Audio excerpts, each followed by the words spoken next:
Welcome to the Satori Show with your host, Amy Satori, an intuitive spiritual counselor. Her gift is to help you live your most fulfilling life. Amy's unique ability to connect with our higher selves, guides, and loved ones is amazing. She answers our burning questions and helps us discover who we really are. Among her gifts is the direct connection with a spiritual guide named Celeste, whose objective is to unify and balance divine feminine and masculine energies and to assist in the ascension of our planet. Amy also speaks to other spirits, pets, mythical creatures, and even your body to help you manifest ultimate health, wealth, and happiness. She's helping people all over the world, including artists, athletes, celebrities, Nobel Peace Prize winners, writers, directors, entrepreneurs, other healers, and even regular folks like us. Her passion is to help you find your true love and shows you how to nurture and strengthen that connection. Her clients are amazed at her incredible gifts, and they tell everyone they know. And now you can talk with Amy direct. Just call 256-291-1191 any Sunday from 12 to 1 Mountain Time when the show is live. Please follow her on Instagram or subscribe to her newsletter at www.amysatori.com to stay connected with her lovely radiant energy and receive the newest updates. Now, join me, Kevin McDonald, as we turn our hearts and mind over to Amy's loving guidance and discover tips on how to create magical lives and relationships. It's time to break down those barriers and emerge as the butterfly you truly are. Right now on The Satori Show. And welcome to the show, everybody. My name is Kevin McDonald, and this is the Satori Show with your host, Amy Satori. And before I bring Amy on, I do need to put a disclaimer out there that this particular episode is for adults. And if you have children in the room or people who are acting like children, you might want to usher them to a different place because we're going to talk about one of the most spiritual events that can happen in one's life, and yes, we're talking about sex. So, Amy, with that, hey, how are you? Hey, this is one of my favorite subjects on the planet. Love it. I can't imagine why. It's a great topic, but it's a topic that is shrouded in taboo and shrouded in guilt and all kinds of stuff. We're going to talk about that today, aren't we? Yes, we are. We are going to explore it real well. Go ahead. Yeah, go ahead. No, you go ahead. Go ahead. No. I was going to say there is so much about sex that people don't understand, and in a few minutes we're going to bring on a very, very special guest today to explore this a little further. But the penis and the vagina, they have zones that correlate with our organs, just like reflexology, and just like with our eyes, and just like with there's so much symbology there. But they were made to fit together, and they were actually made to heal each other.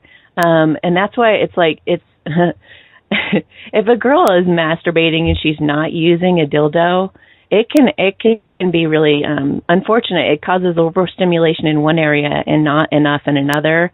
So it's actually best just to have sex. And it can be very healing for all of her organs to have that. But yeah, so a lot of people don't know how beneficial it is, how sacred it can be. I mean, back in biblical times, it was there was sacred sex. It was taught in a very, very different way than what we know it to be today. And so I just think that's really interesting. A lot of times when people come to me, the times when I might say something about, they might say something about how things have become kind of stale, or they're not communicating very well. A lot of times I'll recommend that they take a tantra class or something like that to learn how to communicate better and to work better as a team. So it can really be a great learning tool to learn tantra or just how to talk about sex.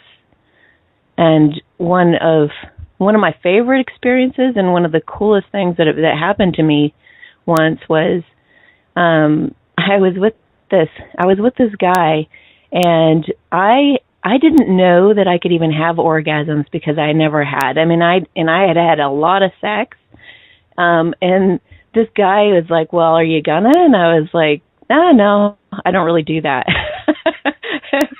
like, you don't? And I was like, no. I mean, maybe by myself, but, not with a partner.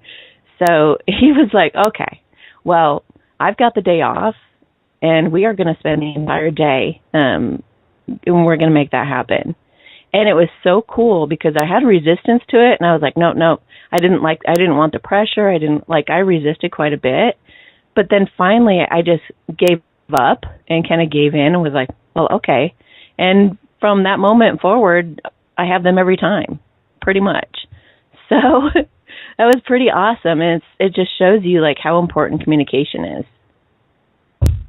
So it really is vital. And you see, from a male point of view, I mean, what the hell's the point of having sex if you're not going to have an orgasm? That's just from the male point of view. The female point of view is different because when you were pre-orgasmic, you got a lot out of the experience anyway, right? Oh, heck yeah. But it's like here's another like thing that I'm sure our guest will address.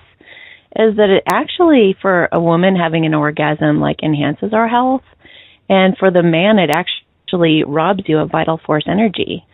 So if you blow your load, you're basically aging. A lot of guys don't realize that. They don't know. So you can actually train your body to have like an internal orgasm, and you can have many of them. And guys also don't realize that women have, I think it's nine full orgasms to reach optimal health. So there's so much to it that a lot of us aren't studying or looking into as a culture. That's a whole new line at the bar, which would be, I can improve your health. You need to have sex with me. But right. That's just it's got to be the right kind of sex. It's got to, it's got to be conscientious. It's got to be, you could take it to a whole other level. Now, you said something that I wanted to explore a little bit, and that was you said something about a deer exercise, as in DEER, the animal exercise that you do at night. What exactly are you referring to there? Well, there's a book called The Tao of Sexology by Stephen Chang. It's awesome. I mean, it'll tell you everything you need to know about the male and the female body.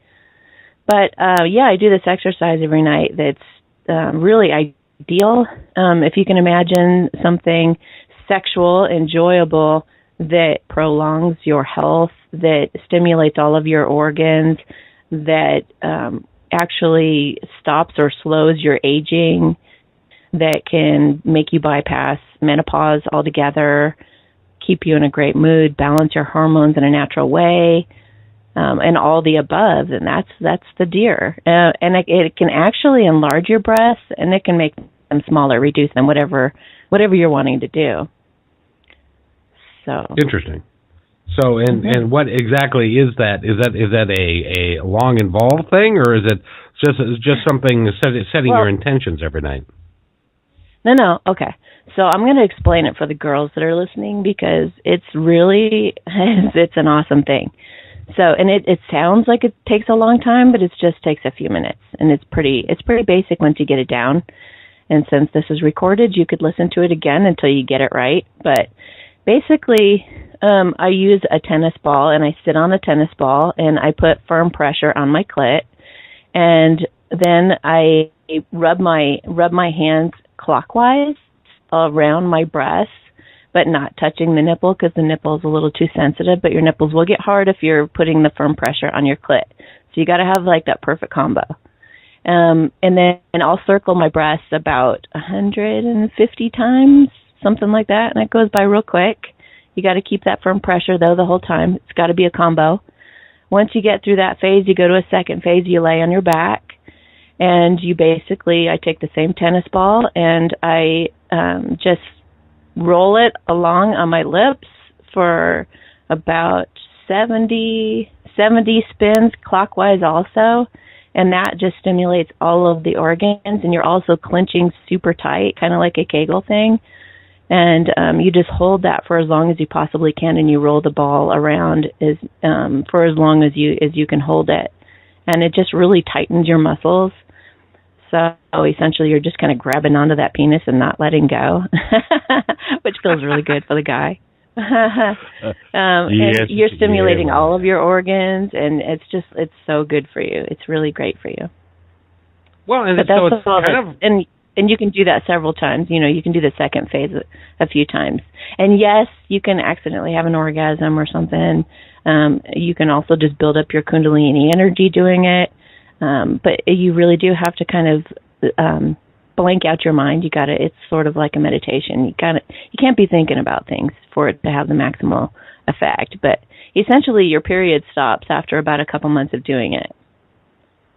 Really? And that's also where your aging starts to dramatically slow down. Yeah.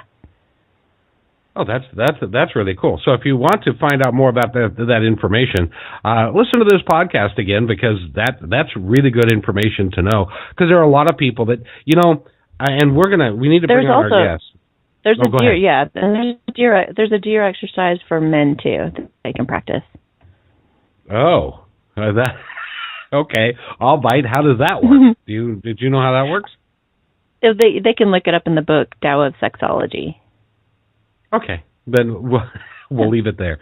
So, Amy, you had an encounter with a young lady that we're going to bring on to the show right now, and her name is Star Oakland, and she came in and had a session with you yesterday, and a lot came out of that session. And first of all, I'd like to introduce Star. Star, welcome to the program. How are you? I'm wonderful. Thank you for having me. Hi, Amy. Hi. And I would like Star. you to... She has such beautiful energy. I got to tell you guys, I love her. Oh, and Star, I wanted to ask you how you came to know Amy and how that happened yesterday. Well, I'm visiting my son for his 25th birthday in Boulder, and when you're in a house, my children are adults, and so we haven't all been in the same house for a long time. Ex-husband's there too. I needed to get out, so I just drove to the spiritual center, and I love the bookstore that she reads at, and there she was. It was just awesome. How did the reading go? It was great. She's read for me before. I had just, you don't know this, Amy, but I had just sat down with one of the street readers right before, so the things that they said were so similar and exact that it was a really sweet confirmation. Oh, wow. That's awesome. Yeah. So, Star, since, prior to the show, I asked you to describe what it is that you did, and I started writing it down and gave up. So, I would like you to explain to our audience, because it's very exacting what you do and is very specific. Could you tell our audience what it is that you do and how it all works? Well, first I do everything body. Let's start with that. And I am a energy healer and a body worker, and I have been since the late 80s. But from that birthed this very unique career of being a ceremonial body painter. So basically what I do is I paint what I see energetically, the same thing I see if I touch you and work on you, on the outside of the body, what I see on the inside. And when I first started doing it, it was in effort to feel okay about my own body, and I've always been a surface artist, so I wanted to make a business card for my massage therapy. And because I can see energy and really clearly, I wanted it to be compounding visually. So I painted a body, and my clients were all basically high-end celebrities in recovery from addiction. I was applying the concepts when we were talking about how healing sexuality is touching itself is one of the best ways to heal addiction and post-traumatic stress. And so because my clients were so high profile, these images went all over the world before there was even internet. And I became an iconic ceremonial body painter from Los Angeles. It was a woman called me once from Ireland, and she's like, "How'd you ever make it as a body painter?" I was like, "I didn't. It just made me." It just happened. That's like the coolest job ever. It is. And so I basically paint women in transition, mostly always women. I paint a lot of pregnant bellies, and I can read a lot about the baby inside. And Amnesty International sponsored both my art shows in 2004 and 2005 because my work was changing the way we see women naked from objectifying to empowered. Awesome. That's so awesome. Yeah. We'll have to paint you, Amy. Oh, yeah, I'm all about it. I've always wanted to have my body painted. That'd be so awesome. All See, right. now I'm taking you up on that. When you paint someone's body, now you're a ceremonial painter, so it's not like you're painting the entire body, is it? Or how does that exactly work? Oh yeah, the whole body is painted. Yeah. So okay, it starts, it's a whole day. Usually it's a whole day experience.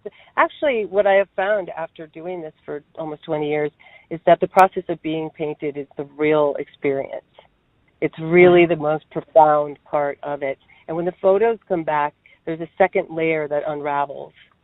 And I can read different things about the body as I'm touching them, or you can see things when the images come back too. But the process of being painted, I mean, imagine we're in a society where nobody really looks in your eyes anymore. Like, and I will say that in my work as a body worker, we find that even affection is socially unacceptable in some, on some level, especially where there's a lot of Judeo-Christian belief systems that have shamed affection and sexuality. But if you're getting touched with somebody intently looking at you for 4 to 7 hours with a warm paintbrush, it's so therapeutic. Wow. People go into a trance. Yeah, it's really fun to experience. So now you do mostly women. Do you do men too? I didn't because I was working with the wounded feminine through that period of time and with my healing my own self like all healers do. And I was working with women who were mostly, violated by men. And so about 2 years ago, I realized that I had left out half of the population in both my body work and my body painting. So I can just remember pondering in my brain what step I needed to grow, and it was to start to work with men. So I sought out a 67-year-old relationship expert in Tantrika, and I just traveled with her and basically studied her and what she did and listened to her talk. It was so informative to actually become awake to the wounded masculine. And to see how, if a man hugs you, core-to-core hugging is done at the base of your pelvis. And that's how you really connect. That in most societies, like a man will go hug his brother's wife, leaning over and moving apart, and how little men receive affection. I mean, our whole society is starving for affection. But so I basically started working with men in the way of actual Reiki and touch therapy. And right now I'm very passionate about working with post-traumatic stress veterans. And I want to address what you said, me, about sex and being sacred. And my work is not sexual, my body work by any means, but it is extremely energetically, and it is a lot of skin on skin because it creates endorphins and heightens your senses. But what I want to address about that is it was pre-biblical, pagan days, but the same as Tantra were the Vestal Virgins. And the Vestal Virgins were women who were young girls. They were ordained. They were spotted by the main woman, and they were trained their whole life in the arts of sensuality and of touch and dance. And they had these sacred hearths throughout Greece, and they actually moved into what I believe like Scotland and England. And they were round buildings, and there's still some evidence of them, but they had a fire in the middle, and the kings would send the wounded warriors to these women to love the violence out of them. Before they could even return home to their families. Wow. Well, and that really makes perfect sense. See, what I don't really understand, I get it, but why do you think it is that our society has become so prudish and so guilt-ridden about this whole topic of sex? Well, I have to laugh. Okay, there's two things. A, all of my press was European because in the 90s you couldn't be naked anywhere in America. So I was in Russian magazines and British magazines and Italian magazines because it's so different in other cultures. So I want to say that. The second thing is we need to be worried because pornography is saturating the minds of our young people, and it's so far removed from the subject that we would like to talk about today. It is a complete different, it's physical and primal. It has nothing to do with enlightening ourselves and growing and connecting to other people to reach mastery and to understand empathy and compassion. So the taboo for me is around pornography, but we all know the answer to that. So Judeo-Christian, misogyny all comes from that deep-seated belief that came with, there's no sacrament for women in the Bible. The mother was a virgin. Sexuality has just deep imprinted into our brains from that strong religious influence. That is well, I think it started in the Old Testament when one guy apparently quote unquote spilled his seed on the sand and God killed him. I think that was a metaphor for that was a metaphor for how they wanted us to live. Which was you live, and I had a conversation with somebody who's very close to me, and she was like, well, sex before marriage is bad. Nudity is bad. Everything is bad until the day you get married, and then somehow, magically, you're supposed to change everything about how you were brought up about sex into a loving, wonderful relationship that's open and honest. And I can't imagine anybody making that switch from being dirty and icky and awful to being wonderful. Well, and then when you have shame around your sexuality, that's where the perversion comes in. So if you feel like you have to sneak it, or that it's wrong to look at a beautiful naked body, or, all of that is what really creates the sickness in our culture. Because, in fact, we are sexual human beings. And like you said, Amy, do you realize that the inside of a woman's vagina is made to adjust to the size of her man's penis? So after 3 times, we just adjust to fit them. We have natural attachment to what's inside of us because it's what assures the survival of the human species. Well, so thank God for our that. body, I know, right? Our bodies are sacred, and what's happened in our culture is it's been switched to where there's so much women shaming, and that's why I pursued that career. I can only paint one person at a time. But I've seen women who come with their shoulders slouched in horrible divorces, feeling like they're aging, fighting for custody, and spending a day nurturing them and taking care of them and painting them. At the end, when the photographer comes, they turn into like a supermodel. I'm like, who are you? Like when they look at themselves, they don't see that broken person anymore. So you can only paint one woman at a time, but the message needs to be bigger than that.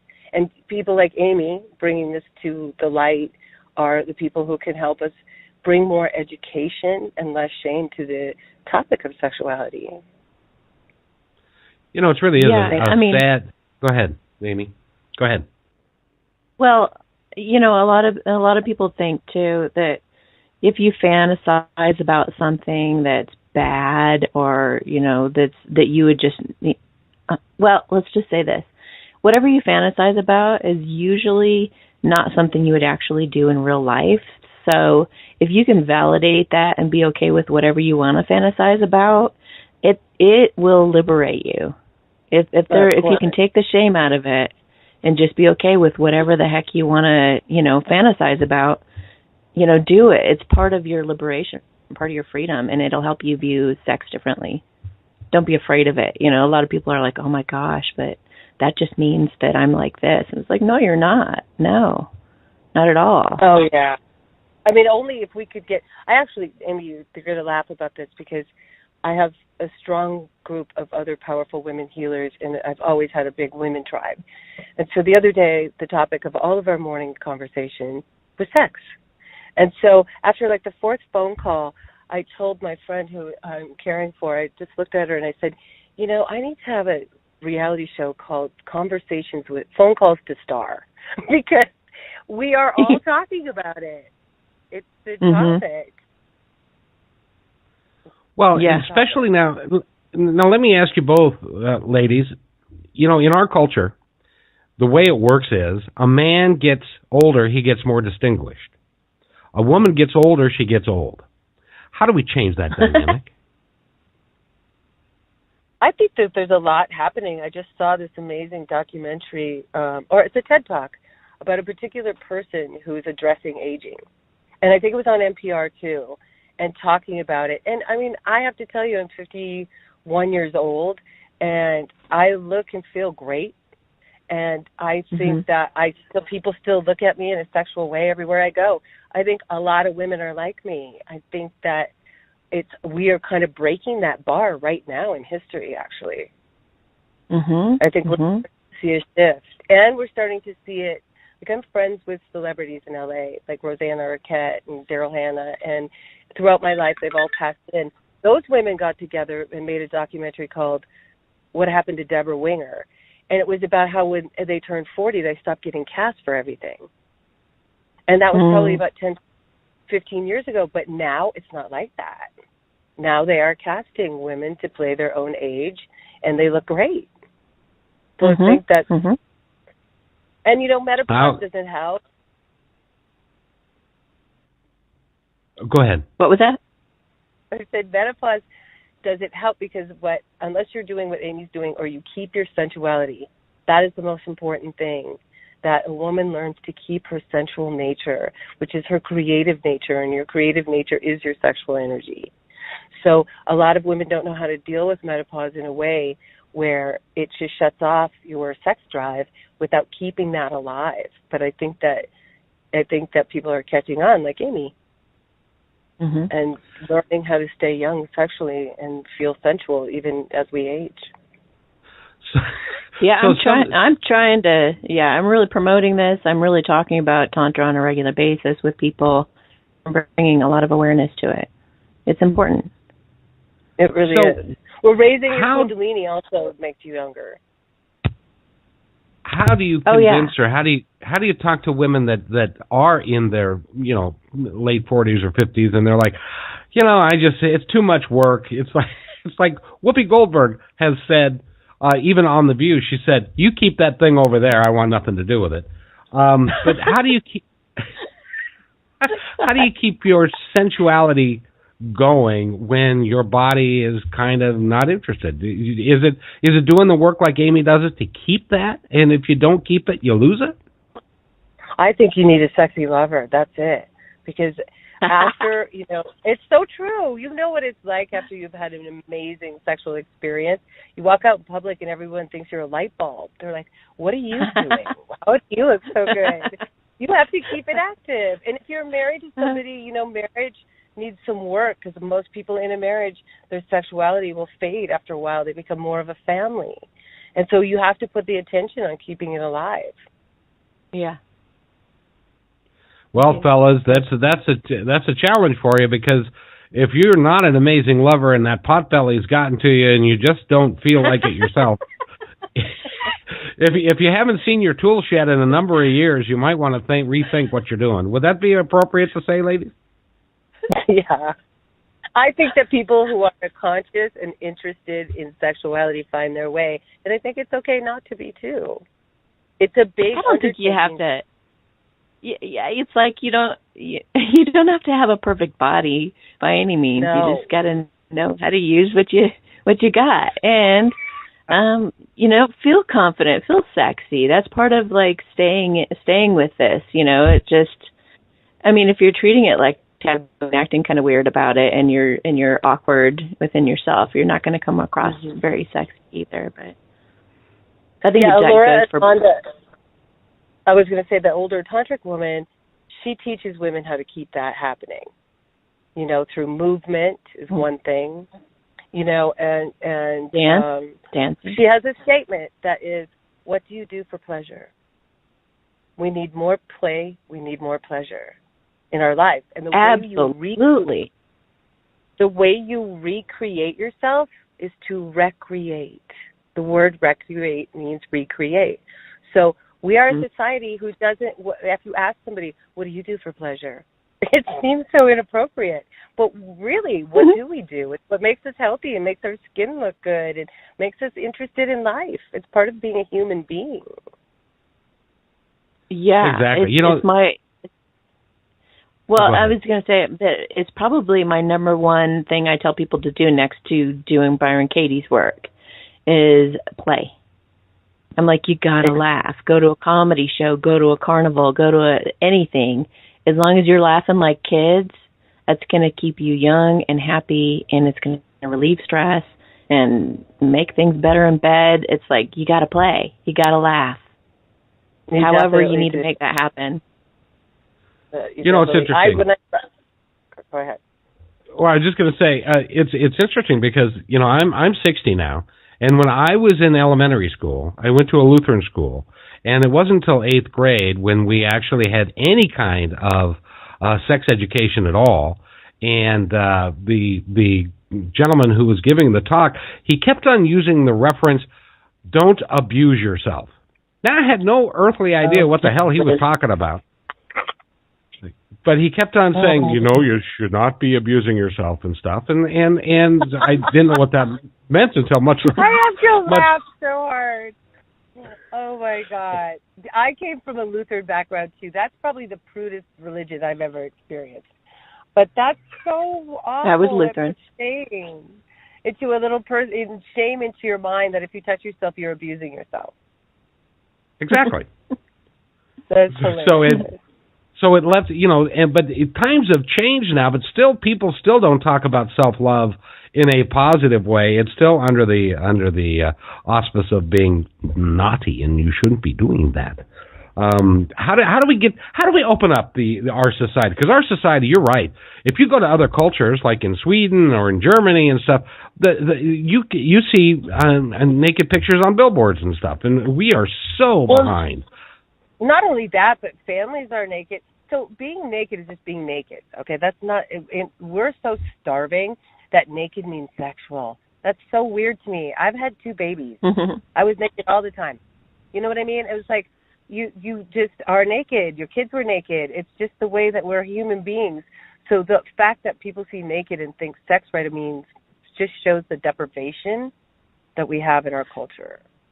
And I do think it's changing because I've seen in both social media and, like, let's say Netflix and different progressive, like Viceland, and different progressive new programming that is really open about sexuality and masturbating.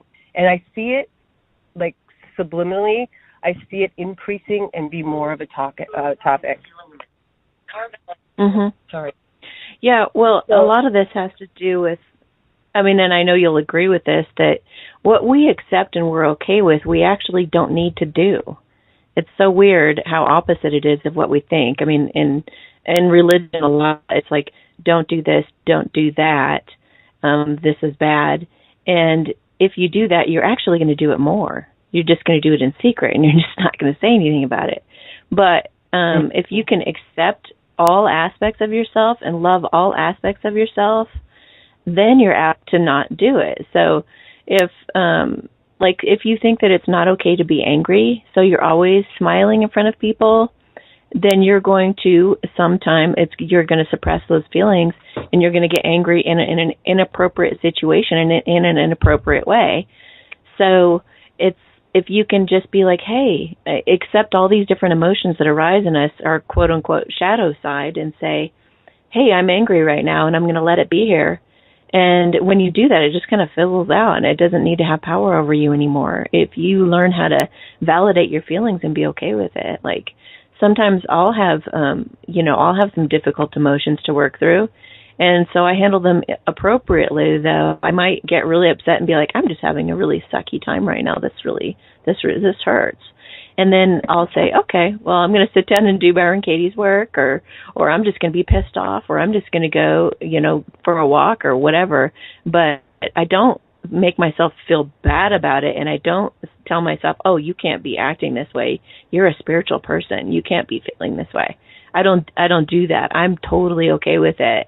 And if a friend tries to tell me, oh, Amy, you shouldn't feel that way, I'll be like, yes, I should, and I am, and let me. Don't tell me I shouldn't. You know what I mean? Because I got to be able to be whoever I am in any given moment for my own validation and to love myself. I think that's really important. Well, you definitely won't die of disease because that's all trapped emotions. So, and that is the same thing that expresses us from being able to be sexually free is also the same energy that tells us emotions are bad. But in all honesty, controlling our emotions is a very high spiritual lifetime goal. And most people don't even express them, like you said, much less learn how to control them. But they're basically our antenna to instinct. And you being a psychic and clairvoyant, you do have to honor them because you would lose that gift if you didn't.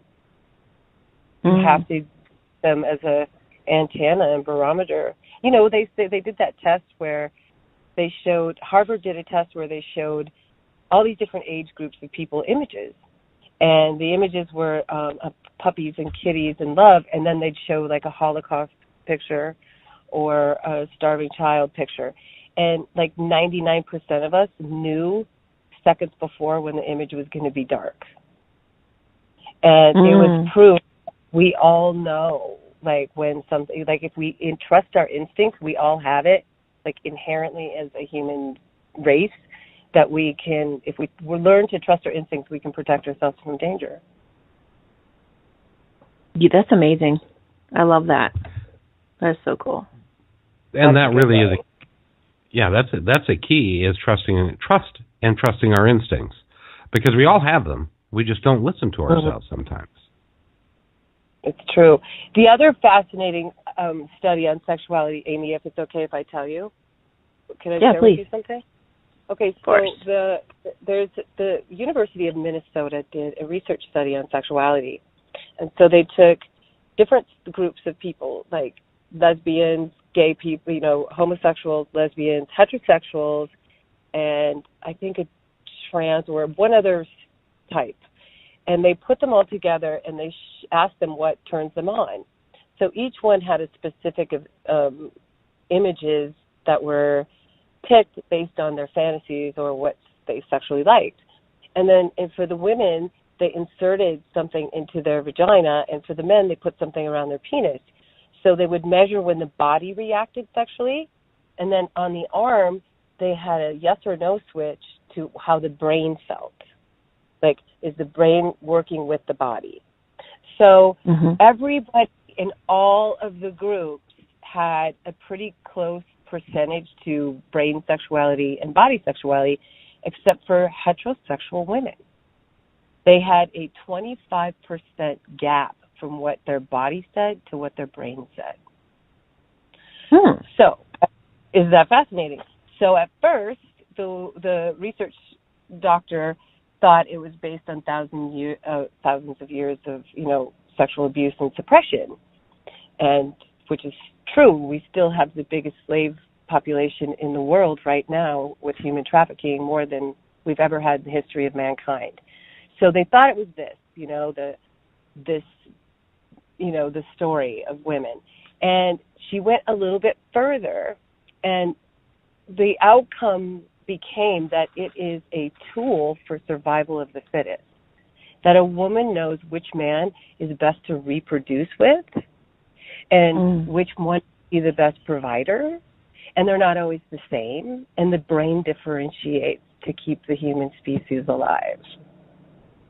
Wow. So their bodies might be going, oh, he's a hot caveman, you know, but their brains are like, no, not that one. Isn't that interesting? And I guess it explains why I don't like dildos. No. Nor do I. Let me just say, ladies, from a male point of view, that makes absolute perfect sense to me. Because what I've seen in my life and watching the human condition, there are lots of women who will make a decision about who to date based upon what they think that individual can do for them, not a base amount of love that they have for them. They make an intellectual decision rather than an emotional decision in some cases. Not all women, but in some cases. At least that's been my true. experience.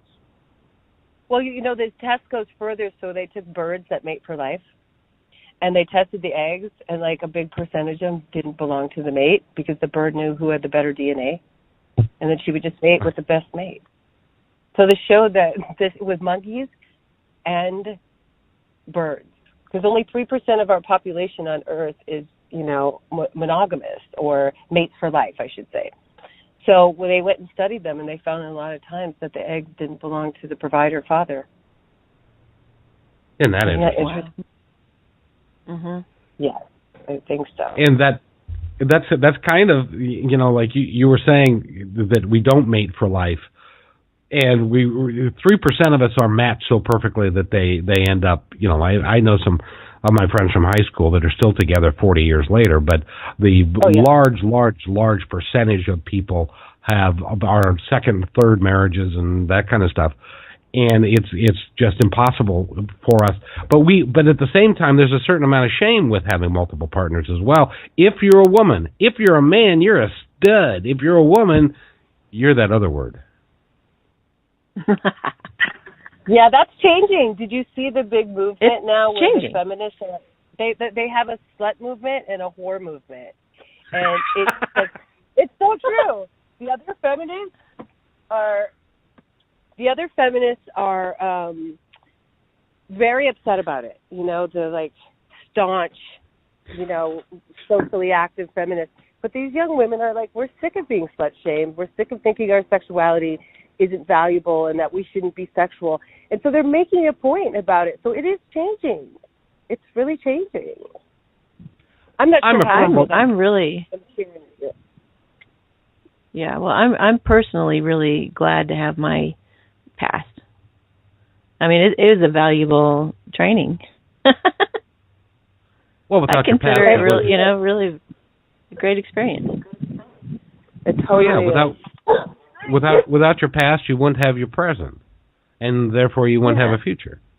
So it's all very vital. And I would like to just address, because the Me Too movement and others, men have been in control of our society for a very long time and have done some despicable things to women, and I'm so glad that is changing now. Even though you have some of these guys that'll say, you can't do anything anymore without getting in trouble for it. It's like, no, just act like a human being. Act like they're an equal rather than an object. How do we get the guys that are listening to this to move forward? Well, the old men, the funny thing is, the old men, my friend, very alpha older man, he said he was sitting at a coffee shop in Venice, and he saw this man, kind of feminine man with a man bun, walk by, and he was sitting next to a young, beautiful woman, and he said to her, let me ask you, do you find that attractive? And she very articulately explained how their generation is not into the alpha man anymore, that they're too suppressive, too demanding, too controlling. And he sat there and he listened to this beautiful woman explain how it is changing, that women are not going for that kind of male personality anymore. So the older men will die and the younger men will change the pattern, just like the younger women will change the pattern. We have to believe in, our young people. I got a story to share about this one. I had this guy that I worked with like a year ago or so, and he was just hounding me and following me and trying to get me to go out with him. And I finally said, look, we'll go out as friends, but that's it. Like, I just want to get to know you and kind of see how that goes. So I finally agreed to go out with him, and then he tried to hold my hand, and I just kind of pulled my hand away, and he kept trying, and I was like, maybe I'm just resisting because I haven't been with somebody for a long time, I couldn't question myself, and I went ahead and, held his hand. And then he tried to kiss me, and I was like, okay. I just kind of looked at him like, what are you doing? What are you trying to pull here? I told you just friends, and now all this. And I gave in, and I kissed him. So a little bit later, we'd been walking along and all of this. We sit down on a bench, we're talking, and his hand flies up my shirt. And I just stood up and I said, this is done, this is over, and you've lost your chance. 3 strikes, you're out. We're never going out again. And he became like a stalker after that. It was pretty crazy. But yeah, it's like like the construction workers, they really think if you whistle, you're actually going to go, wow, you find me attractive? Do you want to take me out on a date? You know? And it's like, did this guy really think that I was going to... What was that? I mean, that's aggressive. I said that's pretty aggressive moves for anybody to do anything. That it sounds so teenage to me. You know, it's like you tried to put your hand. Like, what are you, 14? Like, how not really. Well, it works. It works 1 out of 10 times. So. Oh, you're so funny. Well, yeah. I will say this, though, is I am very attracted to alpha men. And I do like a very strong, powerful male presence. But it can't be that kind that's destroying the world. And I have to also disrespectful. Tell you, I know. It's not the kind that doesn't think about the environment or just chases paper and chases money and isn't that. But it's the real, so the real alpha men were like the Viking warriors. They went out, they conquered, they came home. They were gentle with their women. They were whole baby goats. They were gentle with the children. They played. And alpha men are put on the planet to protect the rest of us. They have, extra strength, extra knowledge, extra wisdom. That's all to protect the population. And what ends up happening is because of the way we have treated our society and the way the conditionings have been between men and women based on religion, what's happened is that's become perverse, and now they're dominating and taking advantage. I just want to share with you, I'm part of an event that's happening on the 21st at the Peter Strauss Ranch in Malibu. It's called the Imagine Fest, and it benefits 75 million women and children that are victims of human trafficking. So that's a lot of bad men when you think about that. So what we want to do is save our alpha men and help form them into peaceful warriors instead of predators. That's the most important part. Totally. It really is a sad state of affairs when there are certain men. I cannot, for the life of me, imagine the thought process that goes through a man's head who says, okay, here's what I'm going to go do. I'm going to go find somebody that I can pay somebody else to have sex with this person that I know really doesn't want to have sex with me, doesn't like me, doesn't care about me, and all I want to do is to get my jollies and to get my rocks off, and that's going to be just fine for me, and that is cool. That is sick. That is just bloody sick. It is, but I do want to say that concept of the Vestal Virgins was to heal those type of men. You didn't get to just knock on the door and go, hey, I want to see somebody.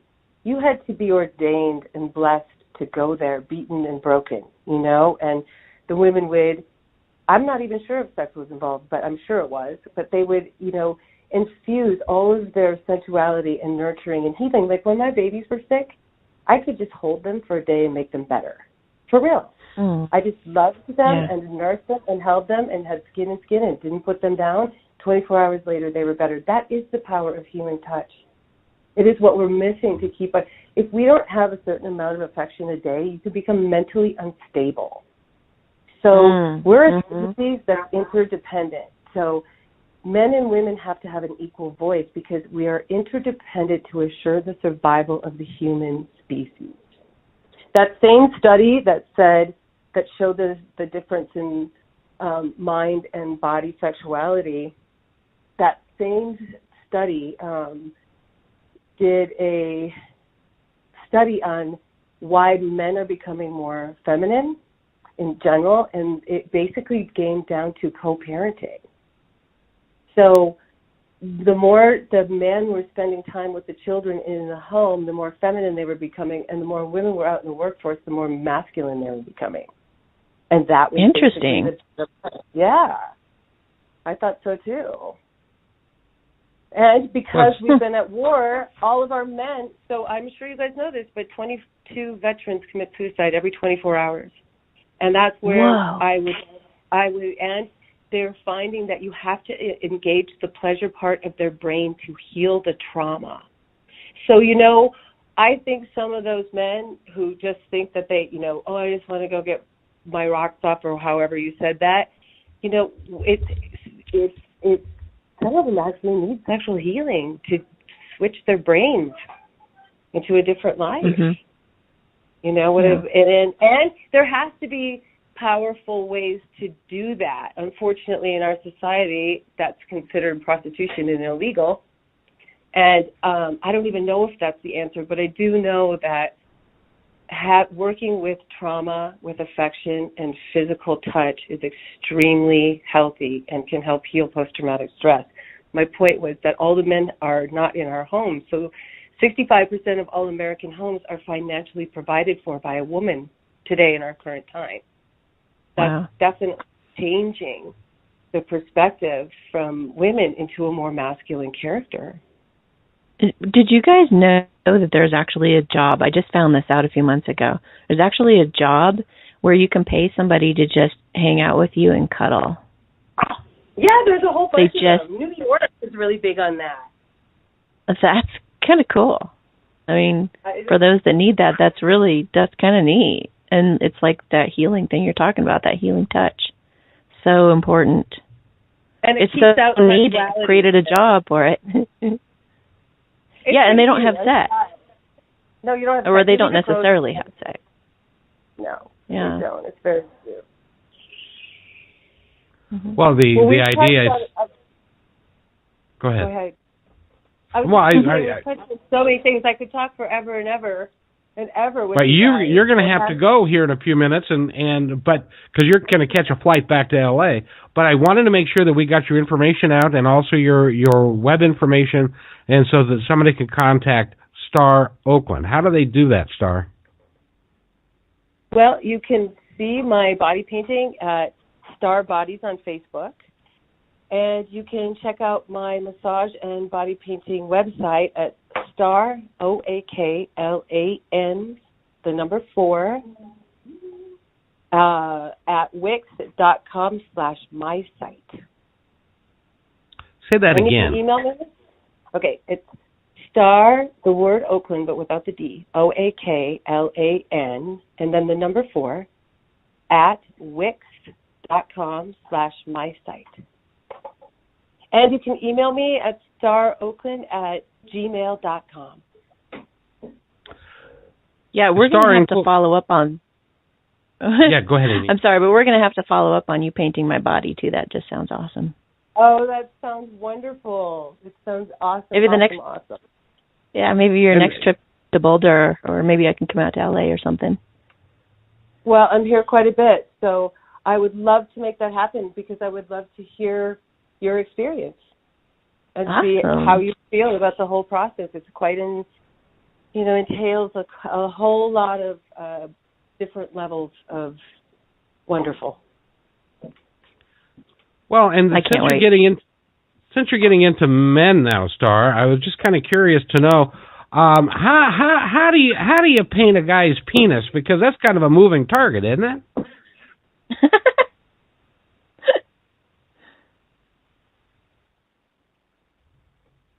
Star? Oh, sorry. I said I don't do that. So when I say I'm working with men, that's funny. I'm only doing body work with men right now, not body painting. But I did go to the Bahamas to paint a couple, a beautiful young love. Not they weren't young, but new love.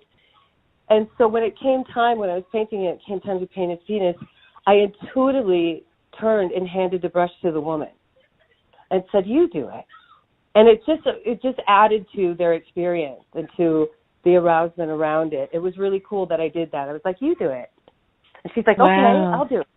So that's how that went down.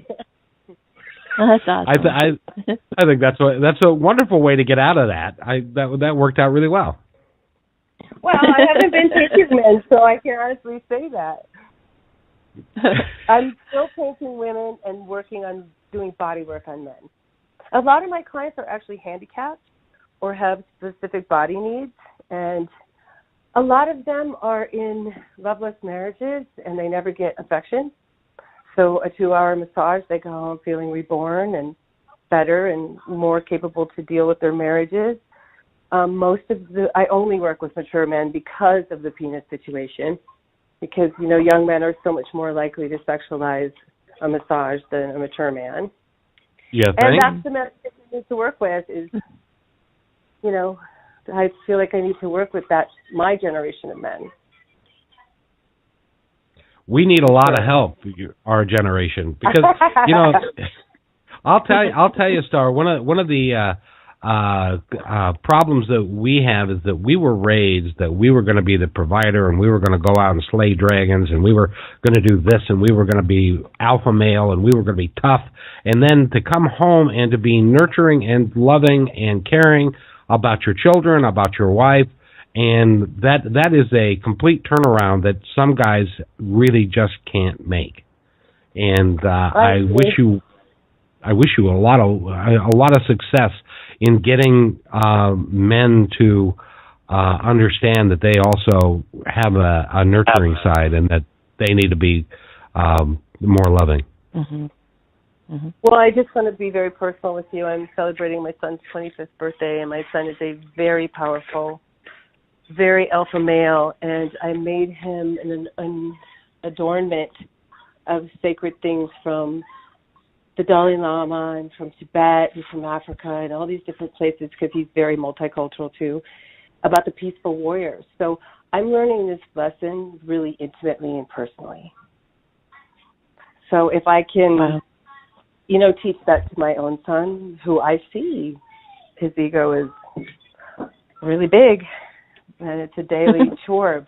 But when I decide as a healer to take something on, I'll take it on. And so I have chosen that I can't be working with just women. We need to balance this out, and men need us too. So I'm doing it in my personal life, and it's spilling over to my professional life. I guess that's the way we do it, right? Yeah, that's great. It's all connected. It totally is. And I'd like to thank... Oh, absolutely, Star. We know you've got to go. Amy, first of all, Star, I'll give you any last words that you'd like to tell our audience before we close this podcast. I would like to say pursue pleasure, release shame, explore your body, explore your breath, and keep your heart open. Mm-hmm. That's it. Mm-hmm. Amy? Yeah. I second that notion. No, it's just, and communicate. Just talk. Say what you feel. Say what you mean, And do what I think is a wonderful exercise. If you're going to get into a fight with your significant other, do it naked. I agree. My theme song for...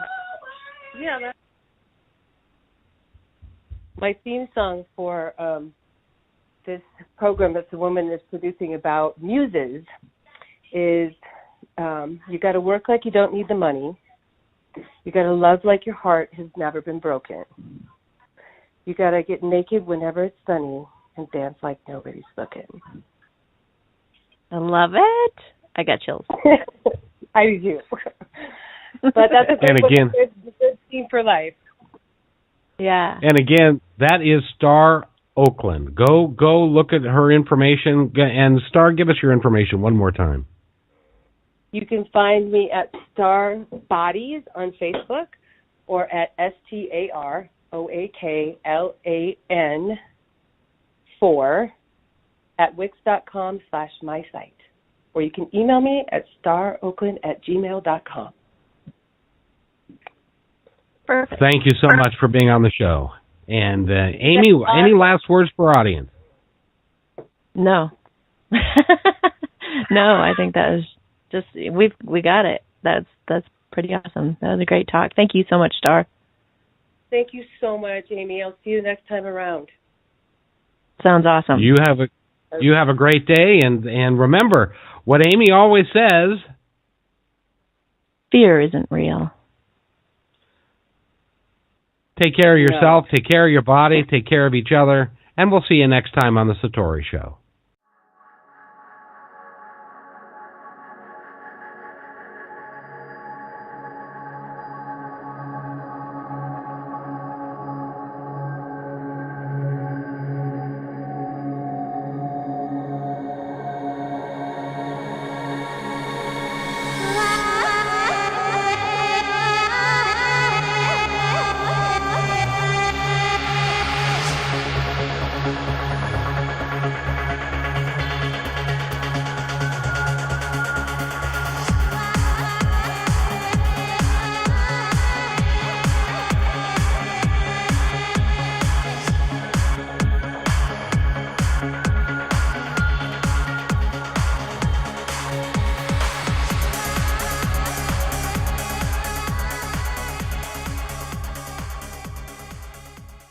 You've been listening to The Satori Show.